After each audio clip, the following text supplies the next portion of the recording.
Summit.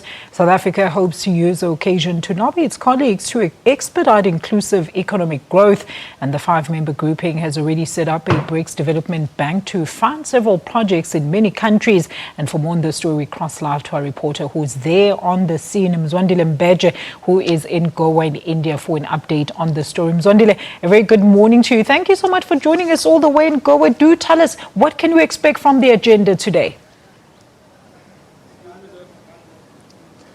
Very good, well, I would say a very good afternoon to you, because it's already the afternoon from this side, but I know it's in the morning that side in South Africa.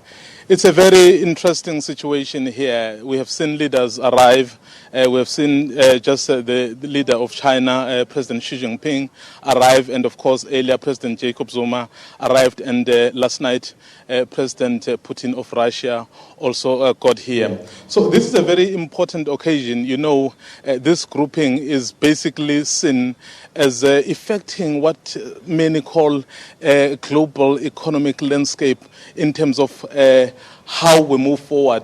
You know that many are saying this is an alternative grouping that is really trying to bring change to the current situation. You know, we are being dominated by what you call your Bretton Woods institutions, and then in many people's eyes, it doesn't really speak to their needs. So an organization like this, which has set up the BRICS Bank, which has already started to fund many projects, as you have mentioned in your intro, is very key. So what I can say today is that there will be an official welcoming dinner this evening, so where the leaders will speak, and but it will be a very informal event. The actual summit will then take place tomorrow, where the leaders of these five countries will converge and talk about a number of issues. And I can tell you that, Alicia, there will also be what they call an outreach program.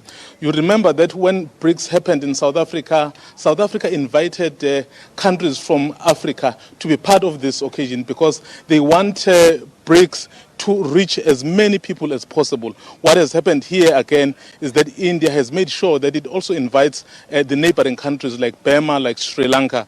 It also happened in China, rather in Russia, and it happened also in Brazil. So this is an effort to make sure that BRICS touches everyone, and it funds projects that really talk to people. So tomorrow they will then get down to business to chart the way forward and also take stock of what they have done. I can tell you that the BRICS Bank will be doing some reports to the presidents of these five countries to say how far have they gone, and then they will be interrogated, and there will be other new projects that will be announced going forward. I can tell you they would also sign a memorandum of understanding, so to say this is how we want to work and go forward. Alicia. Mzwandile, I mean, a lot of people were very excited about the formation of the BRICS Bank, of course. Do tell us, I mean, you touched on it a little bit in your intro there. I know that there are some of the projects that this bank is particularly going to fund here in South Africa. Do you have any word as to what kind of projects we can look forward to being funded by the BRICS Bank?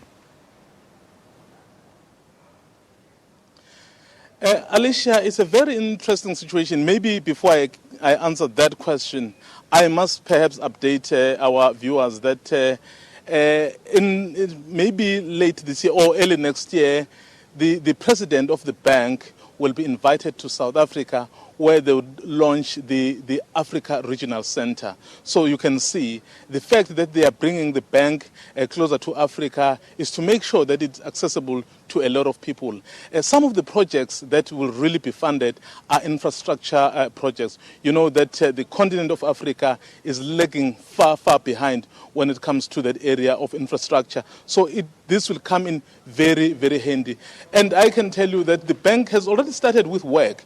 Eskom has already got about 180 million rand for the independent power producers. So the work already is underway. So what we expect to see is more projects coming in, more countries coming in, applying for the money from this bank, and we'll see what happens. And of course, South Africa is very excited that it's part of this big occasion.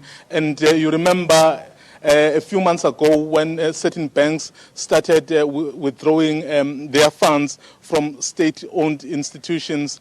And then a bank like this said, well, it may be an opportunity for some of us to come in and help where we are needed. So those are some of the projects that the bank will be funding. It's not only going to be restricted to South Africa or Africa. It's already doing work in Asia. It's already doing work here in India, in China, indeed in Russia and Brazil. So everyone is benefiting, and I can tell you that even those who are not full members of this bank will benefit with the bank getting fully operational.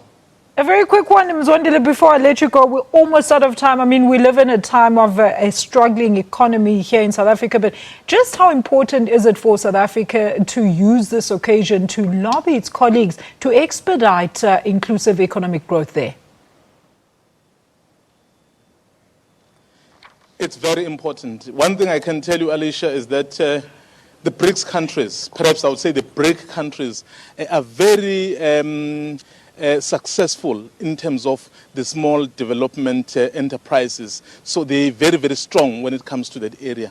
One of the things that South Africa is learning here is that since, I think, 2014, when President Jacob Zuma set up the Ministry of Small Development and Enterprises, so that is the engine for growth for the economy. So, for example, Minister Lindiwe Zulu is here to learn from her colleagues to say, what is it that we can do together to power the economies of our countries. As I have said to you, one of the most important things about these BRIC countries is that their small economies, rather their small enterprises, are really powering their economies. So it's something that we can learn. Perhaps I can also just add, Alicia, that one of the things that have already happened here is that a big pharmaceutical company, Cipla, will be investing in South Africa. So we saw officials from the Dubai Trade Port where this project will be happening. So we expect the work to begin in January. So where an investment of about